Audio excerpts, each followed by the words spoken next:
ओम शांति। बहुत सुंदर गीत था। बाबा तेरे प्यार का वर्णन नहीं किया जा सकता। सच बात है, शिव बाबा इतना प्यार का सागर है और जो बाबा प्यार करता है वो कोई मनुष्य आत्मा कर नहीं सकती। बाबा का निस्वार्थ प्यार हम बच्चों के प्रति, बाबा के प्यार की ही कमाल है जो हर कदम कदम पर हमको मदद करता है, हर पल हमको साथ निभाता है, हर प्राप्तियों से हमको संपन्न बनाता है। कितना बाबा प्यार करता है, क्या क्या वर्णन करें।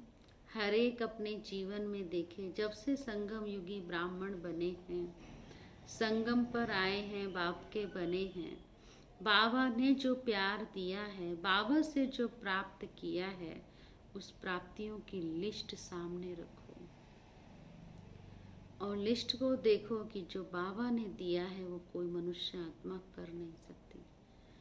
इतना बाबा करता है, इतना बाबा करता है कि हम वर्णन नहीं कर सकते। तो ऐसे बाप के लिए हमारा भी दिल क्या कहेगी, ऐसे बाबा के लिए हमारा भी कर्तव्य क्या है। वो प्यार का सागर इतना प्यार करता है तो हम भी सच्चे परवाने बन उस प्रीत की रीत निभाएं। और रीत यही है कि जो वो कहता है वो करते जाएं, खुद भी उसके समान बने और औरों को भी बनाएं। 30 जुलाई 2020 के साकार महावाक्य। बाबा आज बोले, मीठे बच्चे, तुम्हें रूहानी पंडा बन सभी धर्म वालों को शांति धाम और सुख धाम का रास्ता बताना है। तुम हो सच्चे पंडे। प्रश्न है, बाप की याद से किन बच्चों को पूरा बल प्राप्त होता है? बाबा की याद से किन बच्चों को पूरा बल प्राप्त होता है? बहुत सुंदर उत्तर दिया बाबा ने। जो याद के साथ साथ बाप से पूरा पूरा ऑनेस्ट रहते हैं, कुछ भी छिपाते नहीं हैं, सच्चे बाप के साथ सच्चे रहते हैं, कोई पाप नहीं करते हैं, उन्हें ही याद से बल प्राप्त होता है। कई बच्चे भूले करते रहते हैं और फिर कहते हैं क्षमा करो। बाबा कहते हैं क्षमा होती नहीं, हर एक कर्म का हिसाब किताब है, हर एक कर्म का हिसाब किताब है। आज नहीं तो कल जो किया है उसको भोगना है ही। अच्छा किया है तो अच्छे का फल अच्छा मिलेगा, बुरा है तो उसका भी रिटर्न मिलता है। गीत है, हमारे तीर्थ न्यारे हैं, हम धरती के सितारे हैं। ओम शांति। बच्चों ने ये गीत सुना। बच्चों के नॉलेज की पॉइंट्स देखने के लिए कि कैसे अर्थ करते हैं, तो ऐसे ऐसे गीत निकाल फिर एक एक से अर्थ कराना चाहिए, क्योंकि इन गीतों को भी करेक्ट किया जाता है ना।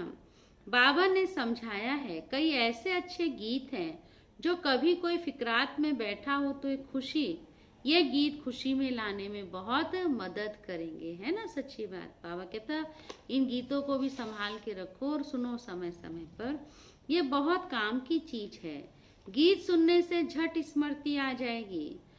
तुम बच्चे जानते हो, बरोबर हम इस धरती के लकी स्टार्स हैं। हमारे तीर्थ भक्ति मार्ग वालों से बिल्कुल न्यारे हैं। बाबा कहते तुम हो पांडव सेना। उन तीर्थों पर होती है पंडों की सेना। हर एक के ग्रुप का अलग अलग पंडा होता है जो ले जाते हैं। उनके पास चोपड़े होते हैं, पूछते हैं किस कुल के हो, तो हर एक अपने कुल वालों का ही लेंगे। कितने पंडे लेकर जाते हैं? बाबा कहते तुम भी रूहानी पंडे हो, तुम्हारा नाम ही है पांडव सेना। पांडवों की राजधानी नहीं है। पांडव पंडे को कहा जाता है। बाप भी बेहद का पंडा है। गाइड को पंडा कहेंगे। पंडे ले जाते हैं तीर्थों पर। पुजारी लोग जानते हैं ये पंडे यात्रियों को ले आए हैं। ज्ञान मार्ग में भी तुम पंडे बनते हो, इसमें कहाँ ले जाने की बात ही नहीं। घर बैठे बैठे भी तुम किसको रास्ता बताते हो, तो फिर जिसको बताते हो वह भी पंडा बन जाते हैं। एक दो को रास्ता बताना है, मन मना भव। तुम्हारे में भी बहुत होंगे जिन्होंने तीर्थ किए होंगे। बुद्धि में आता होगा बद्रीनाथ अमरनाथ कैसे जाना होता है। पंडे लोग भी जानते हैं। बाबा कहते तुम हो रूहानी पंडे। यह तुम भूलो मत कि हम पुरुषोत्तम संगम युगी हैं। तुम बच्चों को एक ही बात बुद्धि में है कि हम मुक्ति जीवन मुक्ति के पंडे हैं। ऐसे नहीं स्वर्ग के कोई अलग पंडे हैं, मुक्ति के अलग हैं, नहीं। तुमको यह निश्चय है कि हम मुक्ति धाम में जाकर फिर नई दुनिया में आएंगे। तुम नंबरवार पुरुषार्थ अनुसार पंडे हो। बाबा कहते तुम पंडे हो पर नंबरवार पुरुषार्थ अनुसार। पंडे भी अनेक प्रकार के होते हैं। तुम फर्स्ट क्लास पंडे हो। सबको पवित्रता का ही रास्ता बताते हो। सबको पवित्र रहना है। दृष्टि बदल जाती है। तुमने प्रतिज्ञा की है कि हम सिवाय एक के और कोई को याद नहीं करेंगे। बाबा हम आपको ही याद करेंगे। आपका बनने से हमारा बेड़ा पार हो जाता है। भविष्य में तो सुख ही सुख है। बाप हमको सुख के संबंध में ले जाते हैं। यहाँ तो दुख ही दुख है। सुख भी काल विष्ठा के समान है। तुम पढ़ते ही हो कहाँ के लिए? नई दुनिया के लिए। तुम बच्चे जानते हो मुक्ति धाम जाकर फिर यहाँ आएंगे। घर में तो जरूर जाएंगे। ये यात्रा है याद बल की। शांति धाम को भी याद करना होता है। बाप को भी याद करना होता है।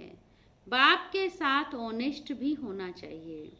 बाप कहते हैं ऐसे नहीं कि मैं तुम्हारे अंदर को जानता हूँ, नहीं। तुम जो एक्ट करते हो उस पर बाबा समझाते हैं, पुरुषार्थ कराते हैं। बाकी तुम कोई अवज्ञा अथवा पाप करते हो तो यहाँ पूछा जाता है कोई पाप तो नहीं किया। बाबा ने समझाया है आंखें बड़ा धोखा देती हैं। यह भी बताना चाहिए कि बाबा आज आंखों ने हमको बहुत धोखा दिया। यहाँ तो डर रहता है। घर में जाता हूँ तो कहीं मेरी बुद्धि चलायमान होती है। बाबा ये हमारी बड़ी भारी भूल है, क्षमा करो। बाबा कहते क्षमा की इसमें बात नहीं। ये तो दुनिया में मनुष्य करते हैं। कोई ने चमाट मारी, अच्छा माफी मांगी, काम खलास। ऐसे माफी मांगने में देरी थोड़े ही लगती है। बुरे कर्म करते रहो और कह दो आई एम सॉरी, ऐसे थोड़े ही हो सकता है। यहाँ तो यह तो सब जमा हो जाता है। कोई भी उल्टा सुल्टा कर्म करते हो जमा होता है, जिसका अच्छा बुरा फल दूसरे जन्म में मिलता जरूर है। क्षमा की तो बात नहीं। जो जैसा करते हैं ऐसा पाते हैं। बाबा बार बार समझाते हैं। एक तो कहते हैं काम महाशत्रु है। यह तुमको आदि मध्यांत दुख देते हैं। बाबा को कहते ही हैं पतित पावन। पतित विकार में जाने वाले को ही कहा जाता है।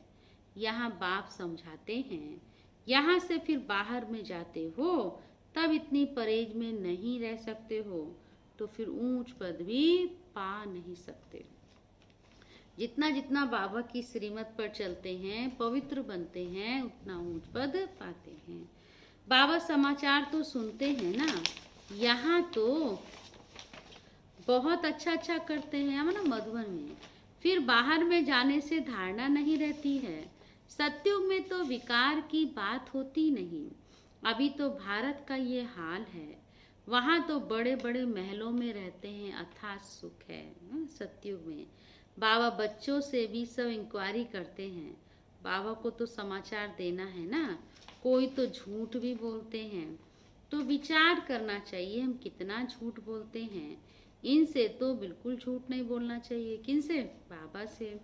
बाप तो ट्रुथ बनाने वाला है। वहाँ झूठ होता नहीं, नाम निशान ही नहीं होता। कहाँ? सच्ची दुनिया में, सचखंड में। यहाँ फिर सच का नाम निशान नहीं है, फर्क तो रहता है ना। बाप कहते हैं ये कांटों का जंगल है, परंतु अपने को कांटा समझते थोड़े ही हैं। बाप कहते हैं काम कटारी चलाना ये सबसे बड़ा कांटा है, इससे ही तुम दुखी हुए हो।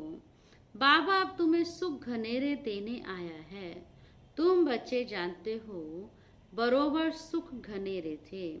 सत्य को कहा ही जाता है सुख धाम, वहाँ बीमारियां आदि होती नहीं, हॉस्पिटल जेल आदि होते नहीं। सत्युग में दुख का नाम निशान नहीं। त्रेता में 2 कला कम हो जाती है तो थोड़ा कुछ होता है, फिर भी हेवन कहा जाता है ना। बाप कहते तुम बच्चों को अथा अतीन्द्रिय सुख में रहना चाहिए, पढ़ाने वाले को भी याद करना है। कौन है हमारा टीचर? भगवान हमारा टीचर है। टीचर को तो सब याद करते हैं। यहाँ रहने वाले बच्चों के लिए तो बहुत सहज है।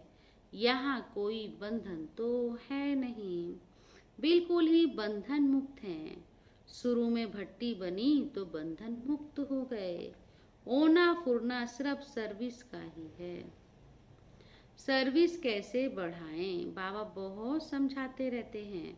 बाबा के पास आते हैं, मास डेढ़ बहुत उमंग रहता है, फिर देखो तो ठंडे पड़ जाते हैं, आते ही नहीं सेंटर्स पर। अच्छा फिर क्या करना चाहिए? लिखकर पूछ सकते हो क्यों नहीं आते हो। हम समझते हैं शायद माया ने तुम पर वार किया है, या किसके संग में फंसे हो, या कोई विकर्म किया है, गिर पड़े हो। फिर भी उठाना तो चाहिए ना, पुरुषार्थ करना चाहिए, दिल लेनी होती है। तुम चिट्ठी लिख सकते हो।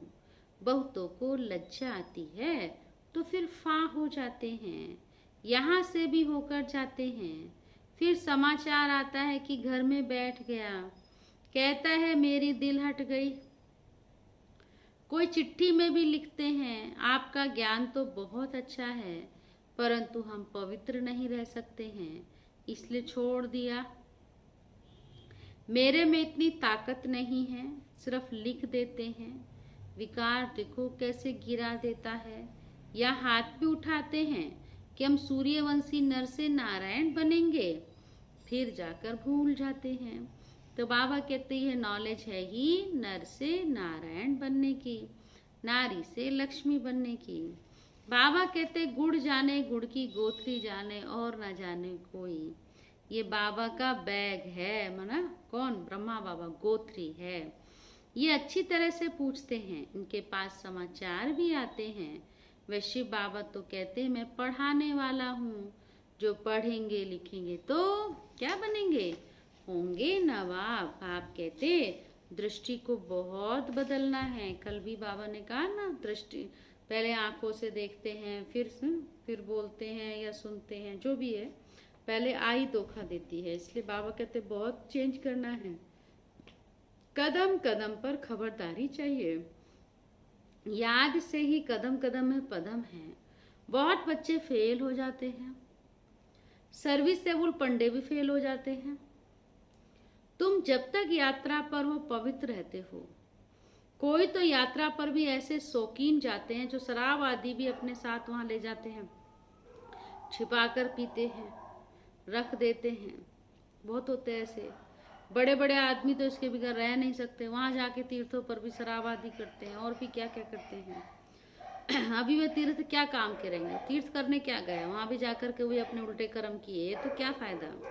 लड़ाई वाले भी बहुत शराब पीते हैं, शराब पी जाकर एरोप्लेन सहित स्टीमर के ऊपर गिरते हैं। स्टीमर भी खत्म तो खुद भी खत्म। अभी तुमको मिलता है ज्ञान अमृत, बाकी याद की है मुख्य बात, जिससे ही तुम 21 जन्म के लिए एवर हेल्दी एवर वेल्दी बनते हो। बाबा ने कहा था यह भी लिख दो, 21 जन्म के लिए एवर हेल्दी वेल्दी कैसे बन सकते हो, तो आकर समझो। भारतवासी जानते हैं बरोबर भारत में बड़ी आयु थी। स्वर्ग में कभी कोई बीमार नहीं होते। स्वर्ग में देवी देवताओं की आयु 150 वर्ष की थी, 16 कला संपूर्ण थे। तो कहते हैं ये कैसे हो सकता है? बोलो वहाँ 5 विकार होते ही नहीं। वहाँ भी अगर ये विकार होते तो फिर राम राज्य कैसे होता। देवताएं जब वाम मार्ग में जाते हैं तो वह भी चित्र तुमने देखे हैं, बड़े गंदे चित्र होते हैं। यह बाबा कहते हमने जो देखा है वह बतलाते हैं। शिव बाबा कहते हैं मैं तो सिर्फ नॉलेज देता हूँ। शिव बाबा ज्ञान की बातें सुनाते, ये अपने अनुभव की बातें सुनाते रहते हैं। कौन? ब्रह्मा बाबा। 2 है ना, ये भी अपना अनुभव बताते रहते हैं। हर एक को अपनी लाइफ का पता है। तुम बच्चे जानते हो आधा कल्प से पाप करते आए हैं, वहां फिर कोई पाप नहीं करेंगे और यहाँ पावन कोई है नहीं। तुम बच्चे जानते हो अभी रियल भागवत चल रहा है। भगवान बैठ बच्चों को नॉलेज सुनाते हैं। वास्तव में होनी चाहिए एक ही गीता। बाकी शिव बाबा की बायोग्राफी क्या लिखेंगे यह भी तुम बच्चे ही जानते हो। कोई भी किताब आदि कुछ भी रहेगा नहीं, क्योंकि विनाश सामने खड़ा है। फिर ये पुरुषार्थ की नॉलेज भी खत्म हो जाएगी। अभी कम से कम ऑनलाइन तपस्या, ऑनलाइन योग भट्टी, ऑनलाइन क्लासेस तो चल रही हैं। ऐसा भी समय आएगा कि सब कुछ नहीं रहेगा, जो किया है वही काम आएगा। फिर प्रारब्ध शुरू हो जाती है। जैसे ड्रामा में जो पार्ट हुआ फिर रील भरता जाता, फिर नए सिरे प्रारब्ध शुरू होगी। इतनी सब आत्माओं में अपना अपना ड्रामा का पार्ट नूंधा हुआ है। यह बात समझने वाले ही समझें। ये बेहद का नाटक है। तुम कहेंगे हम तुमको बेहद के नाटक के आदि मध्य अंत का राज बताते हैं। वह है निराकारी दुनिया और यह है साकारी दुनिया। हम तुमको सारा राज समझाते हैं, ये चक्र कैसे फिरता है। जिसको तुम समझाएंगे उनको बड़ा मजा आएगा। ऐसे मत समझो कोई सुनता नहीं है। प्रजा बहुत बननी है। जिसको भी आपने बाबा का परिचय दिया, ज्ञान सुनाया, बाबा कहते सत्युग में जरूर आएगा, लेकिन पद की बात है। जो अच्छी तरह पुरुषार्थ करेगा वो राजा बनेगा, लेकिन प्रजा भी तो चाहिए ना, तो प्रजा जरूर बननी है। हार्ट फेल नहीं होना चाहिए सर्विस में कि हम इतनी सेवा करते हैं कोई आता नहीं है। बाबा कहते तुम समझाते रहो। व्यापारियों के पास ग्राहक तो बहुत आते हैं, आओ हम तुमको बेहद का सौदा देवें, ऐसे उनको बोलो। भारत में इन देवताओं का राज्य था, फिर कहाँ गया, कैसे 84 जन्म लिए, हम तुमको समझाएं। भगवानों वाच, तुम अपने जन्मों को नहीं जानते हो, सर्विस बहुत कर सकते हो। जब फुर्सत मिलती है बोलो, हम तुमको विश्व की हिस्ट्री ज्योग्राफी समझाते हैं। सिवाय बाप की और कोई भी ये समझा नहीं सकते। आओ तो तुमको रचता और रचना का राज समझाएं। अभी तुम्हारा ये अंतिम जन्म है, भविष्य के लिए अभी कमाई करो। बाबा समझाते हैं बच्चे तुम ऐसे ऐसे सर्विस करो। तुम्हारे ग्राहक ये बात सुनकर बहुत खुश होंगे। तुम ये सेवा करो। कोई व्यापारी बाबा के सामने बैठे हैं तो व्यापारियों को बाबा कहते इतना सब आते हैं, उनके कहो हम तुमको इस सौदे के साथ साथ ये बेहद का भी सौदा कराएं, तो वहाँ बाप का परिचय दो। तो बाबा कहते बहुत सुनकर खुश होंगे, तुमको भी माथा टेकेंगे, शुक्रिया मानेंगे, उनको सही राह दिखाएंगे। तो व्यापारी लोग तो और भी जास्ती सर्विस कर सकते हैं, क्योंकि बैठे बैठे उनकी दुकान पे कितने ग्राहक आते हैं। व्यापारी लोग धर्मायु भी निकालते हैं। तुम तो बड़े धर्मात्मा बनते हो, तो बाप आकर तुम्हारी झोली भर देते हैं अविनाशी ज्ञान रत्नों से। अनेक प्रकार की राय बाबा देते हैं, ऐसे से करो, पैगाम देते रहो, थको मत। बहुतों का कल्याण करने लग जाओ, ठंडे मत बनो। अपनी दृष्टि को भी ठीक रखो, क्रोध भी नहीं करना है, युक्ति से चलना है। बाप अनेक प्रकार की युक्तियां समझाते रहते हैं। दुकानदारों के लिए तो बहुत सहज है, वह भी सौदा और यह भी सौदा। कहेंगे तो बहुत अच्छा सौदा है, झट ग्राहक जम जाएंगे। कहेंगे ऐसा सौदा देने वाले महापुरुष को तो बहुत मदद करनी चाहिए। बोलो ये तुम्हारा अंतिम जन्म है, तुम फिर मनुष्य से देवता बन सकते हो। जो जितना करेंगे उतना पाएंगे। अपनी जांच करो। हमारी दृष्टि ने बुरा काम तो नहीं किया, स्त्री तरफ रख तो नहीं गई, लज्जा आएगी तो छोड़ देंगे। विश्व का मालिक बनना कम बात है क्या? जितना पुराना भक्त होगा वह बहुत खुश होगा, थोड़ी भक्ति की होगी तो वह कम खुश होगा। यह भी हिसाब है समझने का। बुद्धि कहती है हम जाएंगे घर, फिर नई दुनिया में नया कपड़ा पहनकर पार्ट बजाएंगे। तो ये शरीर छोड़ेंगे और golden spoon in the mouth, तो शरीर छोड़ेंगे और फिर कहाँ जाएंगे? पहले अपने घर परम धाम और फिर सतयुग में, और वहाँ सोने के चम्मच से दूध पिएंगे। बाबा कहते हैं ये नशा रहे, याद रहे। अच्छा, मीठे मीठे सीखी लधे बच्चों प्रति मात पिता बाप दादा का याद प्यार और गुड मॉर्निंग। रूहानी बाप की रूहानी बच्चों को नमस्ते। हम रूहानी बच्चों की रूहानी बाप दादा को भी गुड मॉर्निंग, नमस्ते नमस्ते नमस्ते। धारणा के लिए मुख्य सार, दृष्टि से कोई भी बुरा काम नहीं करना है। दृष्टि से कोई भी बुरा काम नहीं करना है, अपनी दृष्टि को ही पहले बदलना है। कदम कदम पर सावधानी रखते हुए पद्मों की कमाई जमा करनी है। सेकंड पॉइंट, जब भी फुर्सत मिलती है तो बेहद का सौदा करना है। जब भी फुर्सत मिलती है तो बेहद का सौदा करना है। सर्विस में दिल शिकस्त नहीं होना है। सबको बाप का पैगाम देना है, थकना नहीं है। वरदान, स्नेह की गोद में आंतरिक सुख व सर्व शक्तियों का अनुभव करने वाले यथार्थ पुरुषार्थी भव। जो यथार्थ पुरुषार्थी हैं कभी मेहनत व थकावट का अनुभव नहीं करते, सदा मोहब्बत में मस्त रहते हैं। वे संकल्प से भी सरेंडर होने के कारण अनुभव करते कि हमें बाप दादा चला रहे हैं। मेहनत के पांव से नहीं, लेकिन स्नेह की गोदी में चल रहे हैं। स्नेह की गोदी में सर्व प्राप्तियों की अनुभूति होने के कारण वह चलते नहीं, लेकिन सदा खुशी में, आंतरिक सुख में, सर्व शक्तियों के अनुभव में उड़ते रहते हैं। कौन? जो बाप दादा के स्नेह की गोद में सदा पलते रहते हैं। स्लोगन है बहुत अच्छा, निश्चय रूपी फाउंडेशन पक्का है तो श्रेष्ठ जीवन का अनुभव स्वतः ही होता रहता है। निश्चय बुद्धि विजयंती। इसलिए बाबा कहते हैं सदा क्या करो?